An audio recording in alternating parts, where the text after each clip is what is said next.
పిల్లలకి అందరికీ హృదయపూర్వక నమస్కారాలు. అదేవిధంగా ఈరోజు ఈ కార్యక్రమానికి వచ్చిన పెద్దలు శ్రీ కొండరాము గారు, శ్రీనివాస్ రెడ్డి గారు, అదేవిధంగా రవిరెడ్డి గారు, రాధాకృష్ణన్ గారు వేదికను అలంకరించవలసిందిగా కోరుతున్నాను.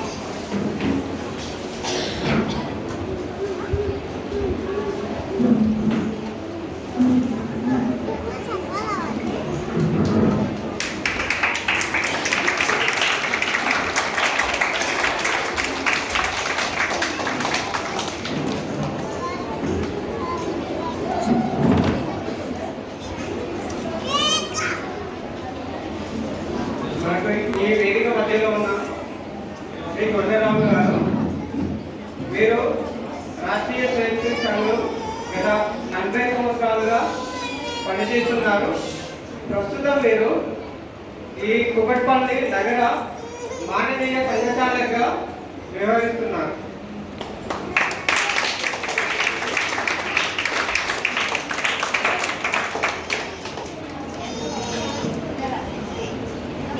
అదేవిధంగా ఈ కార్యక్రమానికి పూర్తిగా కర్త కర్మక్రియ వారిని కూడా వేదికకి అలంకరించవలసిందిగా కోరుతున్నాం. శ్రీ ఆంజనేయ గారు.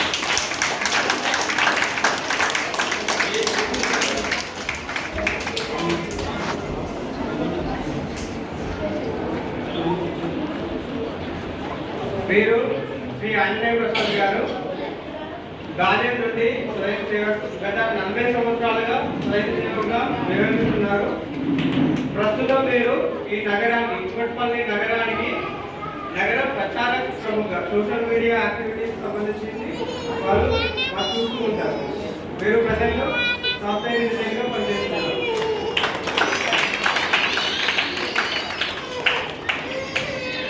అదేవిధంగా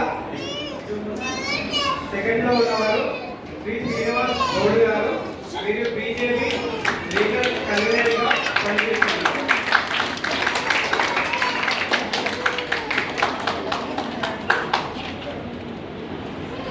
జై శ్రీరామ్.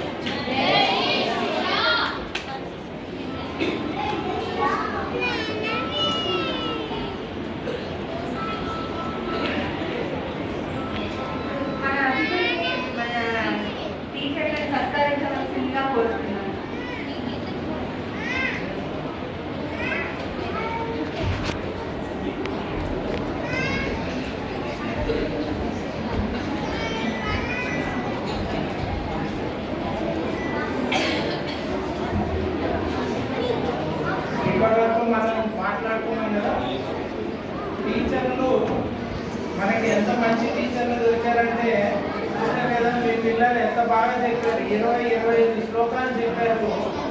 చాలా మటుకు అందరికీ కంఠతహా వచ్చేసింది.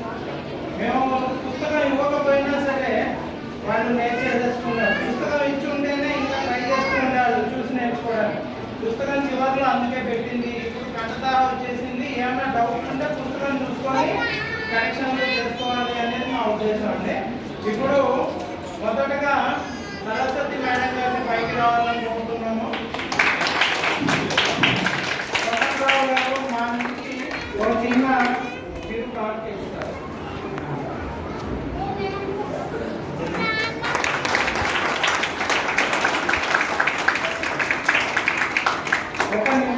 సరస్వతి మేడం గారి గురించి రెండు వాక్యాలు చెప్తాను నేను. మేడం జెనిసిస్ స్కూల్లో పనిచేస్తారు, మీకు చాలా మంది తెలిసే ఉంటుంది. ఆమె రవిరెడ్డి గారు, సరస్వతి మేడం గారు వాళ్ళంతా వాళ్ళే అక్షింతల కార్యక్రమంలో మేము తిరుగుతున్నప్పుడు, సార్ మనం ఇలాంటి కార్యక్రమం ఒకటి పెట్టాలి, మీరు సహకరించాలి అని 2-3 సార్లు అడిగితే వాళ్ళే ప్రోత్సాహం అనమాట. వాళ్ళు మనం సహకారం చేస్తాం. చాలా ఎక్స్పీరియన్స్, ఆల్రెడీ శ్లోకాలు నేర్పించడంలో చాలా ఎక్స్పీరియన్స్ ఉంది. అందుకే మనకి ఇంత బాగా జరిగింది.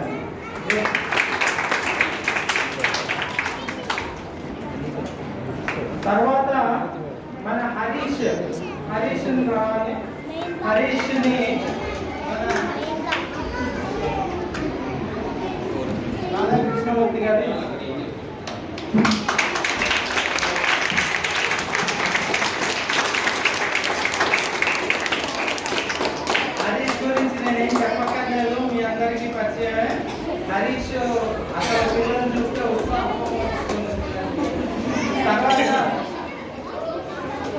తర్వాత స్వర్ణలక్ష్మి గారిని శ్రీనివాస్ గౌడ్ గారు ఒక చిన్న కామెంట్ ఇస్తారు.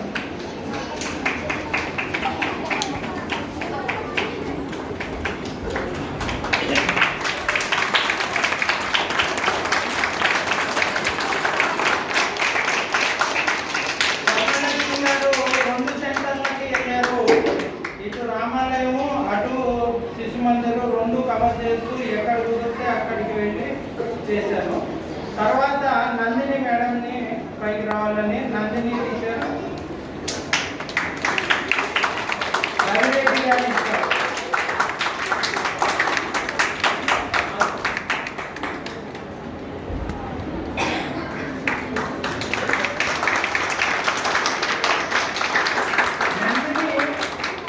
నందిని ఆల్రెడీ ఒక అభ్యాసిక కార్యక్రమం నడిపిస్తున్నది సరస్వతి శిశు మందిర్లో. మనం చెప్పగానే వెంటనే ఒప్పేసుకొని వచ్చింది ఆల్రెడీ. ఇప్పుడు వాళ్ళదేంటి వాళ్ళ ఏరియాలో ట్యూషన్ సెంటర్ నడిపిస్తున్నది ఇప్పుడు.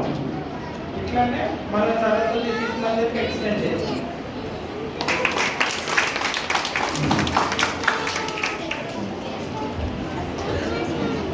ఇప్పుడు మన మాననీయ సంఘ చాలకులు కుకుట్పల్లి సంఘ చాలకులు కొండలరావు గారిని 2 మాటలు మాట్లాడమని కోరుతున్నాను.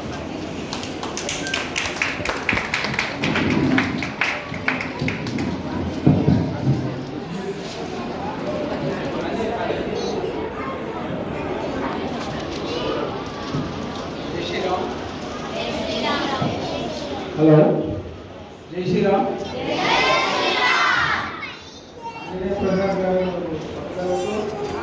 ఇది ఇంత పెద్ద ప్రమాణంగా చేశారు.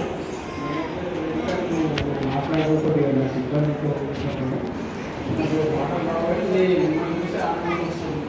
ఇంత మంచి ప్రోగ్రామ్ చేశారంటే నా మంది వచ్చాను. మాట్లాడలేదు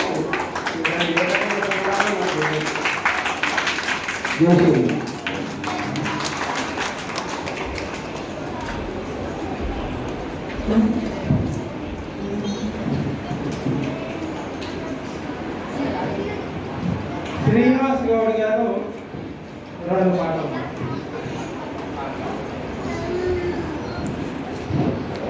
హలో. భారత్ మాతా కి భారత్ మాతా కి జై శ్రీరామ్ జై శ్రీరామ్. ముఖ్యంగా ఈరోజు ఈ కార్యక్రమం రావడం నాకు చాలా ఆనందంగా ఉంది. ఎందుకంటే ఈ జనరేషన్లో ఇలాంటి శ్లోకాలు కానీ ఇలాంటి సాంస్కృతిక కార్యక్రమాలు కానీ మొత్తం మనం చూడడమే అర్థమయ్యేది. గతంలో ఆంజనేయ ప్రసాద్ గారు వచ్చి సార్ మనం ఇలా గుడిలో ఈ ప్రోగ్రామ్ పెడదాము అంటే మరి సార్ నేను వెళ్ళి ఒకసారి యోగాతో మాట్లాడి మాకు ఖచ్చితంగా ఈ పలానా సమయానికి మాకు డైలీ ఒక 1 అవర్ 2 అవర్స్ మాకు టైము ఈ గుడిలో మాకు పర్మిషన్ ఇవ్వండి సార్ అని చెప్పి ఒక లెటర్ రాసి తనకి ఇస్తే తను ఈరోజు రావాల్సినటువంటి యోగాలు కూడా కొన్ని కారణాల వల్ల రాలేకపోయారు. తను కూడా మనకు మంచి రెస్పాన్స్ ఇచ్చేసి సరే ఇలాంటి హిందూ కార్యక్రమాలకి మేము ఎప్పుడు ముందుంటాం శ్రీనివాస్ గారు అని చెప్పి మనకు అడగగానే వెంబడి పర్మిషన్ ఇచ్చేసి దాదాపు ఒక 100 మెంబర్స్ స్టూడెంట్స్కి వరకు మీరు ఇక్కడ చెప్పుకోవడానికి అవకాశం ఉంది, మీరు చెప్పుకోవడానికి చెప్పడం జరిగింది. వెంటనే మరి ఆంజనేయ ప్రసాద్ గారు మరి టీచర్స్ వీళ్ళందరినీ అరేంజ్ చేసి కార్యక్రమం చేయడం చాలా సంతోషకరమైనటువంటి విషయం. అందులో మరి రావు గారు కానీ ఆంజనేయ ప్రసాద్ గారు కానీ వేదిక మీద ఉన్నటువంటి పెద్దలందరికీ మరొకసారి నమస్కారం తెలియజేస్తున్నాము. రాబోయే రోజుల్లో కూడా ఇలాంటి కార్యక్రమం ఏది ఉన్నా కూడా మేము ముందుంటాము. ముందుండి హిందూ సమాజానికి హిందూ విషయాలలో ఏది ఉన్నా కూడా మేము ముందు నించుని కార్యక్రమం ముందు తీసుకెళ్తామని చెప్పి సందర్భంగా తెలియజేస్తూ నాకు ఇచ్చినటువంటి అవకాశానికి ఆంజనేయ ప్రసాద్ గారికి అదే రకంగా వేదిక మీద ఉన్నటువంటి అందరికీ ధన్యవాదాలు తెలియజేస్తాను.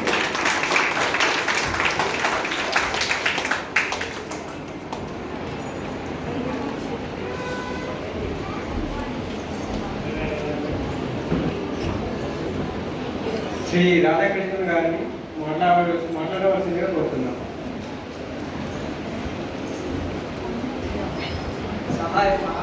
జై శ్రీరామ్ జై శ్రీరామ్ జై శ్రీరామ్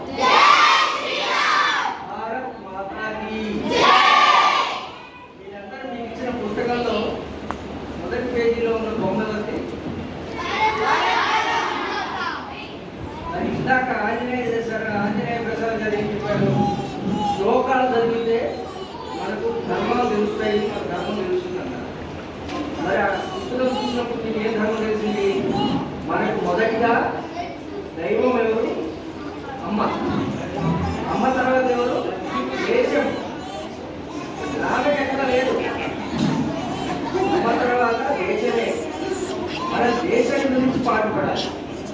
మరి శ్లోకాలు చదువుతున్నప్పుడు ఏమిటి శ్లోకాలు అంటే చిన్నపిల్లలు కాబట్టి మీకు చిన్నగానే చెప్తాను, పెద్దలు మళ్ళీసారి చాలా లో లెవెల్లో చెప్తామని చిన్న చిన్న విషయాలు చెప్తున్నాను.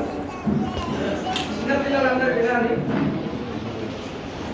మన శ్లోకాల్లో శాస్త్రాలు ఉన్నాయా లేవా? అసలు శాస్త్రం అంటే ఇంగ్లీష్లో ఏమంటారు? సైన్స్. సైన్స్ ఎన్ని రకాలు?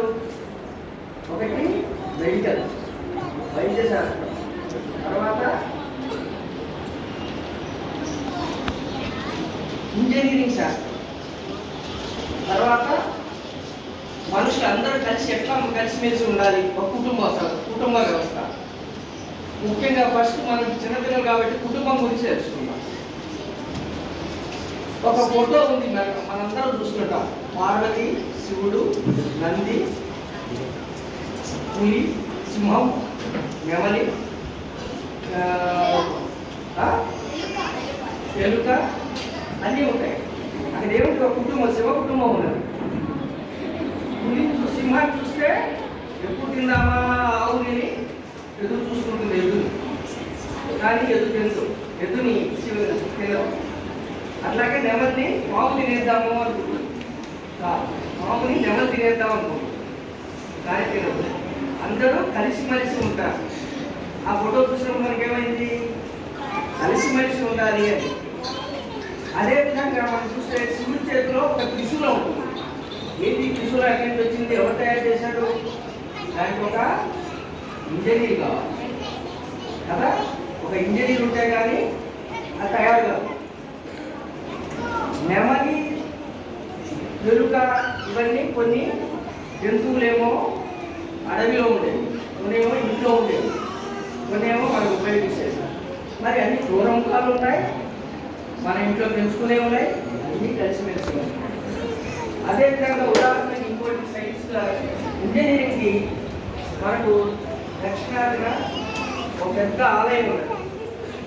ఒకే రాయితోటి పెద్ద రాయి, ఈ మన కుటుంబాల రాయి ఉంటుంది.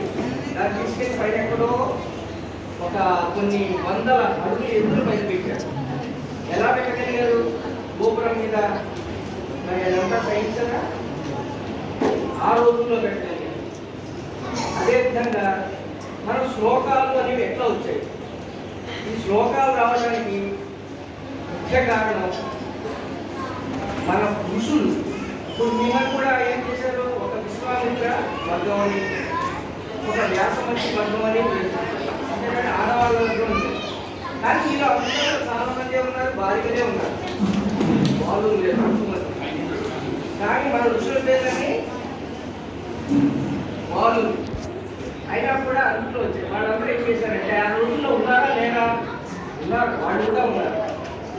ఒక మ్యాథమెటిషియన్ ఉంది, ఆవిడ ఋషి, ఆవిడ పేరు గుర్తు రావడం లేదు, ఆవిడ కూడా ఋషి.